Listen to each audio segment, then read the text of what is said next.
This is totally unacceptable, and we cannot and will not tolerate this kind of killing and denigration of life in our city.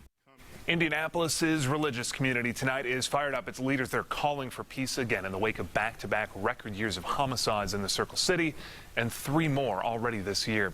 The 10-point coalition is calling on everyone to help curb the violence and are asking 3 things tonight: for city leaders to boost the amount of city-funded crime prevention grants, and increase the resources to help Metro Police resolve unsolved homicides, and find ways to boost the number and scale of community groups willing to partner with IMPD. Tonight, RTV6's Mike Pelton and Paris Lubell are working for you, digging into the key points of the plan and what it's going to take to make it all happen. We start on the east side with Mike and the push to prop up those community groups. Mike. Well, here on the east side, more community involvement is an idea met with a warm reception. Consider within a few blocks of that intersection, 10th and Sherman, 6 people were killed last year. You can see some of those dots on our map. And today I talked with a handful of people who want to see change in these neighborhoods, but they're even too afraid to go on camera and say that.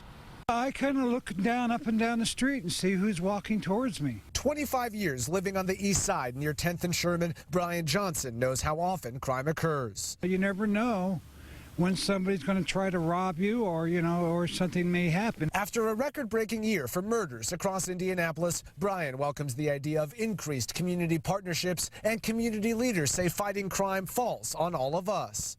Our purpose here today is not to point fingers or blame, but to be about the business of saving lives. The 10-point coalition is hoping for a boost to community groups looking to partner with Metro Police, like 10-point does, and which touts their success in neighborhoods like Crown Hill, Butler Tarkington, and United Northwest. Our analysis of crime data shows 24 murders there in 2015, down to just 4 last year.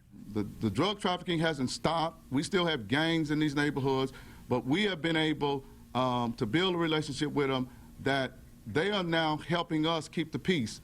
Reverend Charles Harrison acknowledges other community groups and churches are pitching in, but says they lack resources to expand their size and scale. But you can't do it with one hand tied behind our back. And what we're saying is we need to bring everybody to the table. And if we have a true partnership, we could do this across the city. But funding and people is a necessary resource. Consider 10-point pays their volunteers a stipend of up to $10 an hour. Whatever the cost, Brian would like to see his community come together in helping prevent crime. It's very important for the community to take responsibility and to, to help the police. The police can only go so far. I mean, you see them occasionally, but everyone that lives in an area could get a lot more accomplished if you were all work together. And a spokesperson for the mayor's office tells me city-funded crime prevention grants are set to see their first increase in 6 years as part of the 2017 budget, going from $2 million to $2.25 million.